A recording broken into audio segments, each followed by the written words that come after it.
Shalom, shalom, bien-aimés dans le Seigneur, je vous salue dans le précieux nom de Jésus-Christ. C'est votre frère Joël, j'espère que vous portez bien. Donc ici je viens par ce beau samedi de printemps vous parler d'une chose importante. J'ai un message aujourd'hui à donner, et le titre du message est un petit peu abrupt, ça concerne vraiment la sexualité des chrétiens, mais aussi de tout un chacun. C'est un sujet qui est délicat, mais je tiens vraiment à en parler parce que c'est quelque chose qui est fondamental, il faut en parler parce qu'on est tous concernés par cette thématique, qu'on soit jeune ou vieux, qu'on soit homme ou femme, qu'on soit chrétien ou non chrétien, peu importe. La sagesse de Dieu, elle devrait pouvoir trouver son chemin en tout être humain. Amen. Donc si ce sujet t'intéresse, tu peux déjà liker, commencer à partager, commencer à commenter aussi. Amen. Donc j'aimerais bien que cet enseignement puisse faire souche dans les esprits, puisse aussi être diffusé, parce que il y a vraiment beaucoup de choses qui se passent et j'aimerais que cette prédication puisse aider quelques personnes. Donc n'hésite pas à communiquer cet enseignement, cette prédication, si quelqu'un peut en avoir besoin. Avant de pouvoir commencer sur ce thème, je vais d'abord prier pour la parole. Dieu Tout-Puissant, que ta parole puisse toucher les profondeurs de chaque personne. Que ta parole puisse ôter au Père éternel les faux enseignements, les fausses croyances, qu'elle puisse édifier et faire croître tout un chacun. Que chaque personne qui reçoive cette parole la reçoive dans son cœur et en soit richement bénie. Merci Seigneur Dieu Tout-Puissant de nous élever, de nous faire croître et de nous faire grandir par ta parole. Que ta parole soit bénie. Au nom de Jésus, j'ai prié. Amen. Donc je disais qu'aujourd'hui on va parler de la sexualité, mais sous un certain angle et bien évidemment sous un angle biblique. Parce que comme je suis chrétien, que je partage la parole de Dieu, que je prêche l'évangile, eh bien c'est une chose que je ne peux aborder que sous cet angle évidemment. Vous savez, certaines personnes éprouvent de la gêne à parler de sexualité. Mais la Bible nous en parle d'une manière franche et digne. La Bible nous parle des rapports intimes, de la sexualité entre l'homme et la femme d'une manière franche et digne. Et ce que nous dit la Bible à propos de la sexualité, c'est vraiment pour le bien de tout un chacun. Parce que Dieu, qui est notre Père créateur, connaît toutes choses. Et de par ce fait, il connaît ce qui est bon pour nous. Il connaît également ce qui est mauvais pour nous. L'Esprit de Dieu est infiniment supérieur à l'Esprit de l'homme. Qui peut contredire avec Dieu? Donc si on accepte son point de vue, si on accepte le point de vue de Dieu, son point de vue, Dieu Tout-Puissant nous transmet son point de vue par les Saintes Écritures, par la Bible, eh bien, ça va nous permettre de l'honorer encore mieux et de vivre encore mieux au sein du couple, au sein du foyer. Ça va nous permettre aussi, en l'honorant et en respectant la parole de Dieu, d'avoir encore l'assurance de la vie éternelle. Vous voyez ? La sexualité, le sexe, ça fait partie de ce que les hommes ont appelé, ont nommé, la science appelle ça les besoins primaires. En effet, faire l'amour, eh bien, c'est un besoin, avoir des rapports sexuels, faire l'amour, c'est un besoin pour chaque homme et chaque femme. Normalement constitué en bonne santé, évidemment. D'accord? Mais le problème, c'est que derrière cet esprit passionnel, il y en a qui n'arrivent pas à contrôler, il y en a qui n'arrivent pas à gérer leur sexualité. C'est pourquoi, eh bien, on a des bordures que la parole, des bordures, ce sont des garde-fous, des garde-corps que la parole de Dieu place autour de nous. Il est important qu'on sache rester obéissant à Dieu, y compris en matière de rapports intimes, en matière de sexualité. Amen. Et pourtant, c'est un domaine qui est difficile, c'est délicat. Au fait, ce qu'on doit savoir au départ, c'est que Dieu a permis la sexualité, entre autres choses, comme un moyen de perpétuation de l'espèce, c'est-à-dire les rapports sexuels sont prévus pour perpétuer l'espèce, pour pouvoir nous reproduire. Et le cadre de la sexualité pour l'homme, pour l'être humain, le cadre de la sexualité, eh bien, c'est dans le mariage. Voilà, le croyant ne peut pratiquer la sexualité que dans le mariage monogame, devant Dieu et devant les hommes. Amen. Il est écrit dans Marc, chapitre 10, verset 7, c'est pourquoi l'homme quittera son père et sa mère et s'attachera à sa femme. Amen. À sa femme, et non pas à ses femmes. La polygamie ne concerne pas le chrétien. Le chrétien est monogame. Sinon, ça serait spécifié. Et justement, vous pouvez vous dire que je suis en train de faire un écart ou une parenthèse, mais pas du tout. La monogamie prévue par Dieu pour le chrétien a ses raisons. Ça peut permettre de nous protéger de certaines choses qu'on va voir un petit peu plus loin. Je vais vous lire ici une écriture, 1 Corinthiens 7.2, qui nous dit comme ceci que « Toutefois, pour éviter l'impudicité, que chacun ait sa femme et que chaque femme ait son mari. » Amen. Que chacun ait sa femme et non pas ses femmes. Encore une fois, ça aurait été vraiment précisé d'une manière claire. Alors, j'aimerais dire ceci parce que c'est une tendance que j'ai constatée. Certains hommes sont en train de chercher à travers les Écritures des justifications pour, comment dirais-je, pour pouvoir étayer leurs envies charnelles. Donc ils recherchent ces justifications, notamment dans l'Ancien Testament. Donc moi je vous le dis, arrêtez ça. Le Seigneur Jésus nous dit ceci. Écoutez très bien. Je répète encore. Hein. Le mariage chrétien est un mariage monogame. Amen. Dans Matthieu 19.3, Matthieu chapitre 19, je vais vous lire les versets 3 à 9. Vous allez comprendre, le Seigneur Jésus-Christ lui-même ici vient éclairer ce point particulier. Je donne lecture de cette parole.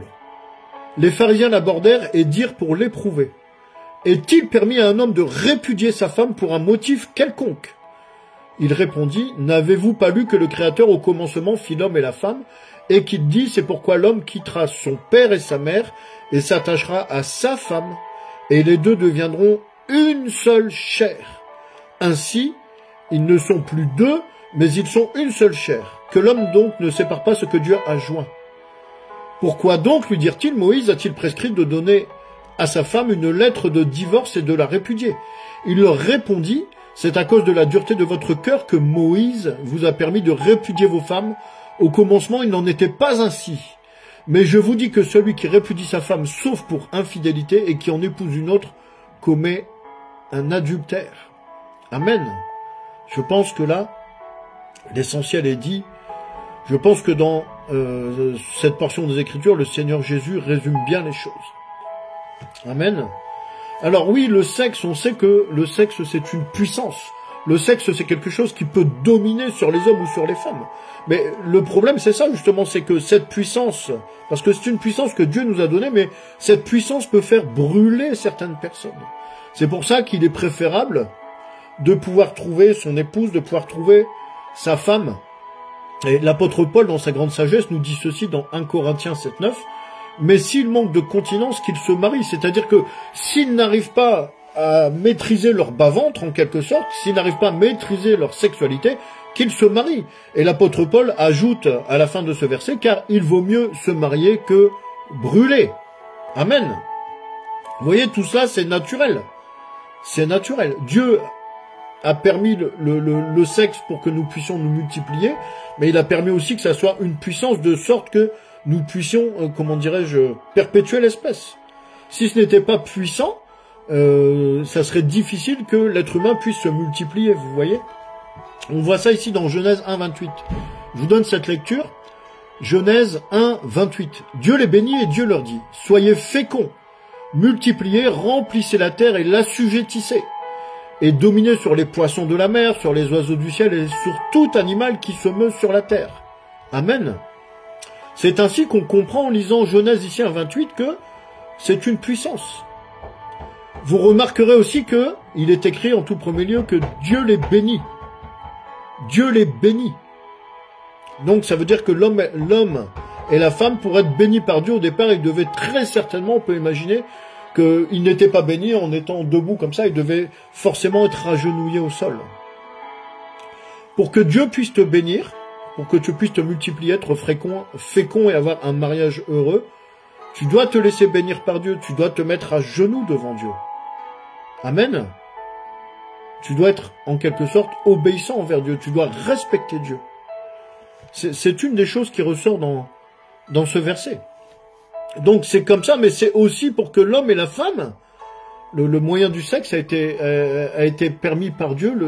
Dieu nous a donné la sexualité pour qu'on puisse aussi, par l'acte de chair, par cet acte d'amour, l'acte sexuel entre l'homme et la femme, fusionner et redevenir à l'image de Dieu. Amen.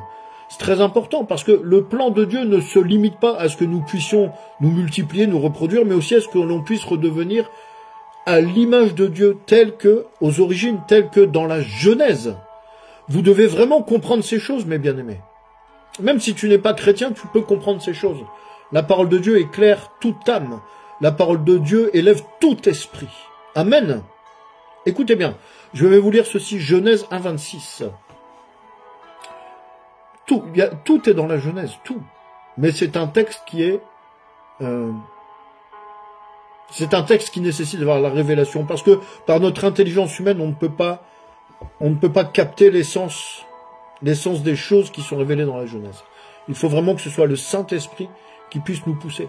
Genèse 1,26. Et Dieu dit, faisons l'homme à notre image et à notre ressemblance, et qu'il domine sur les poissons de la mer, sur les oiseaux des cieux, et sur le bétail, sur toute la terre, et sur tout animal rampant qui rampe sur la terre. C'est très important. Et au verset 27, il est écrit, et Dieu créa l'homme à son image, et il le créa à l'image de Dieu. Il les créa mâles et femelles. Amen. Donc, nous devons comprendre qu'au départ, l'homme a été créé à l'image de Dieu. Au départ, avant que Dieu fasse la chirurgie sur Adam et que, partant de la côte d'Adam, il vienne tirer Ève, au départ, Dieu a créé l'homme et la femme à son image. Il les a créés mâles et femelles. Une seule entité. Amen. C'est très important de comprendre cela. Et c'est pour cela que je vous ai dit que Dieu a créé le sexe aussi pour permettre à l'homme et la femme, dans le cadre du mariage, de redevenir à l'image de Dieu. Puisque si l'homme est soumis à Christ, que la femme est soumise à l'homme et que les deux sont soumis à Christ, et que les deux sont trouvés en Christ, non pas à côté de Christ, non pas derrière Christ ou devant ou à côté ou à droite ou à gauche, en Christ, les deux peuvent ainsi, à travers ce chemin, parce que c'est aussi un chemin que Dieu a prévu, redevenir à l'image de Dieu. Et donc, on comprend bien ici qu'il s'agit d'une question de force, de puissance spirituelle. Amen. Mes frères, mes sœurs, je vous le dis, il n'y a pas d'entité plus puissante sur la terre qu'un couple chrétien en Christ. Amen. Le diable craint cela. Le diable ne veut pas de cela. C'est pour cela que nous vivons dans un tel désordre actuellement dans ce monde, puisque, n'est-ce pas, nous sommes à la fin des temps. Donc le monde marche sur la tête. Et le diable, je te le dis, le diable, vraiment, met les bouchées doubles. Le diable attaque vraiment très très fort le couple. Le diable attaque vraiment très très fort le foyer. Le but du diable, c'est vraiment de faire exploser le couple, de faire vraiment exploser les foyers. Il n'y a qu'à regarder les statistiques, le nombre de divorces qui ne cesse d'augmenter depuis quelques décennies. C'est tout à fait parlant, il n'y a pas besoin de faire un cours de statistiques pour voir ces choses. Amen. Donc, peuple de Dieu, retiens bien ces choses-là. Cette prédication, cet enseignement que je donne aujourd'hui est vraiment très très important, c'est capital. Retiens bien ces choses. Il est écrit en Proverbe 18, 22, celui qui trouve une femme trouve le bonheur, c'est une grâce qu'il obtient de l'Éternel. Amen. Je répète cela. Celui qui trouve une femme trouve le bonheur, c'est une grâce qu'il obtient de l'Éternel. Amen. Donc ça sous-entend que l'homme doit trouver une femme qui lui convienne, une femme qui soit une bonne femme, qui puisse lui correspondre. Et là, si Dieu lui fait cette grâce, l'homme obtient le bonheur. Évidemment, ça passe par ces choses-là. Alors, bien aimé, je voulais te dire ceci. L'un des plus puissants canaux de transmission parmi les portes du corps d'un être humain, c'est le sexe. Je répète ça. Écoute bien. L'un des plus puissants canaux de transmission parmi les portes d'un être humain, c'est le sexe. En effet, pendant le rapport sexuel, il y a échange des fluides, il y a échange des sécrétions naturelles que l'on trouve chez l'homme et la femme. Donc il y a un échange, on peut dire cela d'une manière générale, il y a là un échange de semences. C'est très important parce que chaque partenaire, au cours du rapport sexuel, chaque partenaire va transmettre à l'autre sa semence, va transmettre à l'autre ses fluides, ses sécrétions. Amen. Donc, chacun va transmettre à l'autre une partie de lui-même, sous forme liquide et sous forme spirituelle. chacun, au cours du rapport sexuel, va transmettre à l'autre une partie de lui-même sous forme liquide, c'est-à-dire par la semence, les sécrétions, etc., mais aussi sous forme spirituelle. Amen, spirituelle. On va y revenir parce que ce sont des réalités que j'aimerais que ces réalités-là, ce sont des choses réelles, ce sont des choses tangibles, ce sont des choses vraiment qu'on doit connaître. J'aimerais que ces choses-là soient assimilées, qu'elles soient comprises. Parce que de la compréhension de ces choses dépendent beaucoup d'autres choses très importantes. Alors on doit savoir que, à cet effet, l'être humain, c'est une maison à 3 pièces. L'être humain est composé de 3 parties, le corps, l'âme et l'esprit. Amen. Et donc, la semence de l'être humain est constituée un peu de la même manière. Peu importe que la semence soit féminine ou masculine. D'accord? Est-ce qu'on peut continuer un peu? Donne-moi un amen là où tu es. C'est aussi pour ça que Dieu, dans son immense sagesse, recommande à chacun d'avoir son mari et sa femme.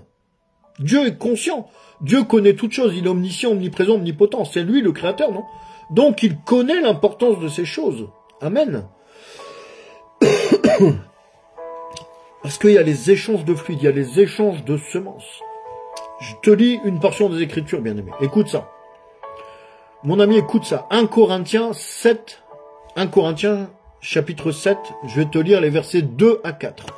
Toutefois, pour éviter l'impudicité, premier point, nous devons donc éviter l'impudicité. Les impudiques n'hériteront point le royaume des cieux. Amen. Donc je reprends. Toutefois, pour éviter l'impudicité, que chacun ait sa femme, et que chaque femme ait son mari, que le mari rende à sa femme ce qu'il lui doit, et que la femme agisse de même envers son mari. La femme n'a pas autorité sur son propre corps, mais c'est le mari. Et pareillement, le mari n'a pas autorité sur son propre corps, mais c'est la femme. Amen. Bien évidemment, ici, ce n'est pas une incitation au viol conjugal. Le viol conjugal est une réalité, bien entendu. Ce n'est pas une incitation au viol conjugal, je le dis ici. Ce que Paul nous dit ici, c'est que il faut éviter l'impudicité, il faut éviter, pardonnez-moi, l'adultère, et il faut éviter toutes ces choses mauvaises qui nous privent de l'accès au royaume des cieux. Donc, que chacun rende à l'autre ce qu'il lui doit. Et bien entendu, cela doit être d'un commun accord. C'est un acte d'amour. Voilà. Et évidemment, ça sous-entend aussi différentes choses que, par exemple, la femme ne peut pas volontairement priver son mari du rapport amoureux, du rapport sexuel dans l'intimité. Ce n'est pas un jeu. Ce n'est pas un jeu. La femme n'a pas autorité sur son propre corps, mais c'est le mari. Une fois encore, je le répète, monsieur, mon frère qui m'écoute, ce n'est pas une incitation au viol conjugal. Si la femme n'a pas envie, si le non est non, voilà, il faut savoir poser des limites, il faut savoir s'arrêter. Cela est très important. Amen. Donc voilà, vu ce qu'on vient de voir, on peut déterminer certaines choses. On peut comprendre que, par ricochet, chacun va transférer sa semence, et à travers sa semence, va transférer à l'autre comme une copie de lui-même à son conjoint. Et si c'est hors mariage, à son partenaire. Amen. Et ça nous amène ici vraiment un petit peu au cœur du sujet d'aujourd'hui. J'étais un peu dans le préambule, maintenant je peux rentrer vraiment dans la chose qui est importante aussi dans le sujet. Il y a différents thèmes importants, mais là j'arrive dans un thème qui est très important. C'est qu'on ne joue pas avec la sexualité. On ne couche pas avec n'importe qui. Vous voyez, je viens de vous dire ceci. Par ricochet, chacun transférera par sa semence une copie de lui-même à son conjoint. Ou, pour ceux qui ne sont pas chrétiens, qui ne sont pas mariés, voilà, à son compagnon, à sa fiancée, à son concubin, sa concubine, appelez ça comme vous voulez. D'accord? Mais sache ceci. Que tu sois chrétien ou non, c'est la même chose. Au cours du rapport sexuel, chacun, à travers la semence, va transférer à l'autre une copie de lui-même. Et, comme l'âme est dans le sang et dans la semence, et que les liens familiaux, les liens héréditaires et les alliances sont aussi reliés au sang, il y aura donc transfert d'énergie, transfert de liens, transfert d'héritages familiaux, transfert d'alliances. Le rapport sexuel, ce n'est pas que quelques minutes de bref plaisir, monsieur, madame. Dans le rapport sexuel, on transfère toutes ces choses. Est-ce que quelqu'un me suit ici? Il y a transfert d'énergie, il y a transfert de liens héréditaires, il y a transfert d'alliances que l'autre personne a pu passer dans sa famille ou ses ancêtres. Là, je sens que, c'est bien normal, je sens que tu peux douter de ce que je dis. Tu peux douter. Alors, écoutez ceci. Je vais vous lire une portion dans le Deutéronome, l'Ancien Testament, le Deutéronome chapitre 12, verset 23. Il est écrit: « Seulement garde-toi de manger le sang, car le sang c'est l'âme, et tu ne mangeras pas l'âme avec la chair. » Amen. Le sang c'est l'âme. Deutéronome chapitre 12, verset 23. Donc, pourquoi? Parce que, en fait, quand deux corps s'accouplent ensemble, peu importe là pour le coup qu'on soit marié ou non, ce n'est pas le sujet. Quand deux corps s'accouplent, ils ne forment qu'une seule chair. Ils sont unis. Mais ils sont unis charnellement, mais aussi spirituellement, à travers les échanges de semences, les échanges de fluides, peut-être parfois les échanges de sang aussi, cela arrive. Ils ne forment qu'une seule chair. Et ça, on le voit ici dans l'apôtre Paul nous le fait savoir, l'a enseigné aux Corinthiens. Dans 1 Corinthiens 6, il écrit: « Ne savez-vous pas que celui qui s'attache à la prostituée est un seul corps avec elle? Car, est-il dit, les deux deviendront une seule chair. » Ici, la prostituée, c'est pas forcément la femme qui se livre au métier de prostitution, qui se livre à la prostitution, qui en a fait métier. C'est simplement, on parle de la femme étrangère, de la femme qu'on peut rencontrer un soir quelque part. Pour les païens, ça peut être dans un bar, dans une discothèque, etc. Donc ça veut dire que celui ou celle qui couche comme ça, eh bien, devient une seule chair avec l'autre. Même si ce n'est que un seul rapport, vous vous séparez ensuite, il y a des choses qui restent. Les choses qu'on a vues un peu juste avant. Voilà. Il y a une empreinte spirituelle qui reste dans l'autre, en plus des éléments physiques corporels, il y a aussi une empreinte spirituelle qui va demeurer, qui va rester dans l'autre. Amen. Donc, j'aimerais que tu puisses retenir ceci, mon frère, ma sœur. La vie, la mort, la bonne santé ou la mauvaise santé, donc la maladie, le succès, l'échec, la royauté, l'esclavage, la bénédiction et la malédiction, tout ça, c'est dans le sang. Amen. Tu dois aussi retenir ces choses. Il y a un point important, on vient de voir tout ça, la maladie, le succès, l'échec, la royauté, la bonne santé ou la mauvaise santé, l'esclavage, tout ça c'est dans le sang. Mais, retiens bien ceci aussi. Autant la bénédiction est contagieuse, autant la malédiction l'est aussi. Je répète, autant la bénédiction est contagieuse, autant la malédiction l'est aussi. Ce que je suis en train de dire, si je reformule ici, c'est que par un seul rapport sexuel, tu peux avoir la malédiction qui rentre dans ta vie, qui rentre en toi, par cette porte qu'est le sexe de l'humain. Je l'ai dit tout à l'heure, le sexe de l'être humain, c'est une des principales portes d'entrée. Et le diable connaît ces choses. Les sorciers et les sorcières connaissent ces choses. Ils savent cela mieux que nous. Lévitique 17, 11. Car l'âme de la chair est dans le sang. Je vous l'ai donné sur l'autel afin qu'il servît d'expiation pour vos âmes, car c'est par l'âme que le sang fait l'expiation. Amen. Lévitique 17, 11. Car l'âme de la chair est dans le sang. Première phrase. L'âme de la chair est dans le sang. Amen. Voilà, ce qui est grave actuellement dans ce monde dans lequel on se trouve, dans ce monde qui marche sur la tête, c'est que, en fait, je vois ça, je pense que je ne suis pas le seul à le voir. Tout le monde couche avec tout le monde. C'est un désordre, c'est chaotique. Tout le monde couche avec tout le monde. Les mœurs se sont tellement relâchées que c'est devenu comme un jeu, c'est devenu quelque chose de banal. Il n'y a plus cette dimension respectable et encore moins cette dimension sacrée dans les choses, dans les rapports sexuels. Et ça s'est complètement dégradé en quelques décennies. Maintenant, on a des rapports sexuels seulement pour avoir du plaisir, par exemple, parce que les gens recherchent du plaisir par intérêt, ou certains veulent se marier et puis ils se disent que l'homme peut se dire, moi je veux savoir si sexuellement cette femme mérite que je puisse l'épouser. Donc ils vont, même s'ils sont chrétiens, ils vont essayer avant. Mais c'est très grave. On ne se marie pas pour du sexe. C'est vraiment très grave. Tout ça, ça va à l'encontre de la parole de Dieu. Vous êtes des fornicateurs.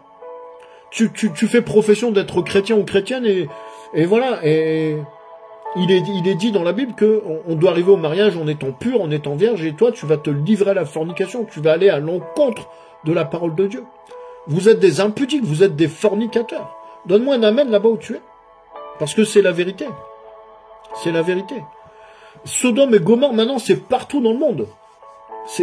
Le monde, c'est devenu Sodome et Gomorrhe. Voilà, il n'y a plus aucune limite, il n'y a plus aucun frein, il n'y a plus rien qui... Voilà, tout est débridé totalement, c'est devenu du grand n'importe quoi. Mais souvenez-vous de la Bible, hein.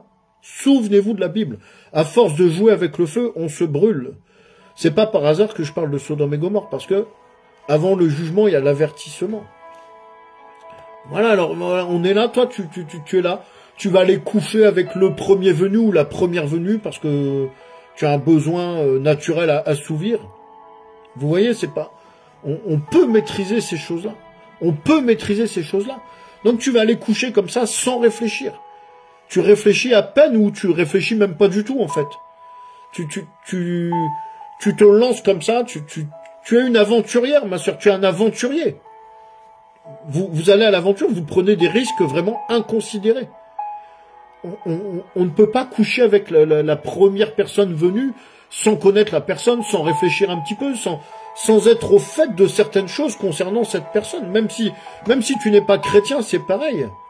Arrêtez de vous comporter n'importe comment. Arrêtez de vous dégrader, arrêtez de détruire vos vies. Parce que vous détruisez vos vies. Sache une chose. Toi, tu peux aller coucher avec une personne quelconque, homme ou femme ou homme, tout dépend de ton sexe. Tu peux y aller sans réfléchir, hein, ou sans presque pas réfléchir, mais sache bien ceci, certaines personnes qui couchent à droite à gauche, elles savent très bien ce qu'elles sont en train de faire. Elles savent très bien ce qu'elles font en couchant délibérément avec différents partenaires, voire avec des partenaires multiples, c'est-à-dire en grande quantité. Il y a des gens qui savent très bien ce qu'ils sont en train de faire. La malédiction, c'est pas toujours forcément avoir des démons, etc. Tu peux attraper une maladie aussi. Mais ça vient très facilement par les rapports sexuels. Il est écrit, mon peuple périt faute de connaissance. Amen. Et voilà, en fait, tu vas coucher avec n'importe qui sans savoir. Tu ne sais même pas d'où vient la lignée du sang de ton partenaire ou de ta partenaire. Tu ne sais pas d'où vient la lignée de son sang. Tu ne sais pas qui est cette personne. Et tu ne sais pas d'où proviennent éventuellement ces esprits. Amen. Mais, allons-y seulement, on fonce. Tu fais cet acte-là, tu poses cet acte-là. C'est un acte grave. Le sexe n'est pas un jeu. Tu poses cet acte sans rien connaître, sans rien savoir. Une rencontre d'un soir, allez hop, cet homme me plaît ou cette femme me plaît, il est sexy comme on dit maintenant, et puis on s'engouffre là-dedans sans réfléchir. C'est dramatique en fait. Ne vous étonnez pas que beaucoup périssent. Ne vous étonnez pas que beaucoup chutent dans leur vie, que beaucoup périssent. Regarde, j'ai une question. J'ai une question qui m'est venue comme ça. Le sida, ce qu'on appelle le sida, ou encore le VIH, depuis une quarantaine d'années, il a fait quand même des centaines de milliers de morts, peut-être des millions, je ne sais pas. Est-ce que c'est la cause ou la conséquence du péché? Ça, j'ai la personne qui peut répondre à cette question. Est-ce que le sida, le VIH qui a fait des centaines de milliers de morts depuis des années, est une cause ou une conséquence du péché? Posez-vous la question. Vous voyez, même les occultistes, même les sorciers, les sorcières, connaissent le pouvoir qui est caché derrière le sexe. Nous, chrétiens, on doit aussi être au fait de ces choses. Même les occultistes connaissent ces choses-là. Les sorciers, les sorcières, ils le savent même, peut-être sans doute mieux que nous. Comprenez ceci. Par le sexe, on peut te ravir ta couronne. On peut voler ton trône. Par le sexe, on peut déchirer ta tunique, ton vêtement. On peut arracher ta grâce. On peut voler ton or et ton argent. On peut te donner des maladies incurables. On peut prendre ton étoile. On peut détruire tes projets. On peut aspirer ta grâce par le sexe. Et je ne suis pas en train d'affabuler. Ce ne sont pas des contes pour enfants. Par le sexe, on peut te tuer. Job 36, 14. Job, chapitre 36, verset 14. Ils perdent leur vie dans leur jeunesse. Ils meurent comme des débauchés. Amen. Fuyez la débauche. Fuyez l'impudicité. Plusieurs ont échoué dans leur vie à cause d'un rapport sexuel de 3 minutes, à cause des transferts de liens, à cause des transferts d'esprit de maladie, d'esprit négatif. Proverbe 23, 27. Car la prostituée est une fosse profonde et l'étrangère un puits étroit. Amen. Car la prostituée est une fosse profonde et l'étrangère un puits étroit. Proverbe 23, 27. Donc, ce verset des Proverbes à 23, 27, on peut aussi le mettre au masculin. On pourrait dire dans cette époque moderne que le prostitué est une fosse profonde et l'étranger un puits étroit. C'est-à-dire que tu vas tomber dans une fosse qui est tellement profonde que tu n'arriveras pas à en sortir en fait. Par le moyen du sexe. On peut te détruire par le moyen du sexe. Un puits étroit. Plusieurs ont tué leur futur à cause d'un simple rapport sexuel. C'est-à-dire que beaucoup de gens ont vu leur avenir ruiné, leur avenir détruit à cause d'un simple rapport sexuel, à cause de 5 minutes de, peut-être même pas de plaisir, mais d'assouvissement simplement. Comment? Ben voilà un simple exemple, par exemple, l'adultère. Combien de jeunes mariés sont tombés dans l'adultère et ont brisé leur foyer, ont ruiné toute leur vie, tous leurs projets, à cause de quelques minutes d'un plaisir qui, somme toute, est tout simplement à bannir, à exclure. C'est un plaisir interdit. L'adultère est condamné par la Bible. Mais pourquoi? Parce que si l'adultère est découvert, ben, la plupart du temps, après, vient le divorce. C'est ce qu'on vit de plus en plus de nos jours. Hébreux 13, 14 nous dit que le mariage soit honoré de tous et le lit conjugal exempt de souillure, car Dieu jugera les impudiques et les adultères. Hébreux 13, 4, je relis. Que le mariage soit honoré de tous et le lit conjugal exempt de souillure, car Dieu jugera les impudiques et les adultères. Amen. Donc vous voyez, ce sont des choses très importantes que je tenais vraiment... Je suis en train d'arriver au bout, à la fin, tout doucement. Et des choses importantes que je tenais vraiment à te retransmettre, mon frère, ma soeur. Ou même à toi, mon ami qui m'écoute, qui n'est pas chrétien. Ne pas être chrétien, ça n'empêche pas de recevoir quand même l'instruction de certaines choses. Le sexe peut détruire une vie entière. Un rapport sexuel peut suffire à faire basculer ton destin dans le négatif. Voilà. Et je voulais terminer aussi en donnant une mise en garde. Nous devons être attentifs à toute chose. Et l'une des spécialités le diable, c'est un séducteur. L'une des spécialités du diable, c'est de séduire l'homme et de séduire la femme. Le diable est un grand séducteur. Et le diable se manifeste à travers différents agents et de différentes manières. Le diable est très rusé, n'est-ce pas? Donc ce que je veux vous dire ici, c'est que nous devons faire attention en matière de rapports humains et de sexualité, etc. Attention au danger de la séduction. Parce qu'il y a beaucoup de personnes qui sont bien faites, qui ont un beau corps, qui ont un joli visage, mais qui sont habitées par des esprits impurs, qui ont une âme qui est noire. Ce sont des gens très dangereux parce qu'ils sont spirituellement très sales. Mais l'enveloppe extérieure, le vernis est magnifique. Le vernis est attirant, le vernis va te séduire. Voilà pourquoi nous devons apprendre à connaître d'abord. Amen. Je vais vous donner simplement ici un petit exemple biblique, un verset qui nous met en garde contre les dangers de la séduction. Qu'on soit homme ou femme, hein, c'est vice-versa. Ça marche dans les deux sens. On va aller pour cela dans le livre des Juges, chapitre 16, verset 6. Je te lis cela. Écoute la parole de Dieu. Juges 16, 6.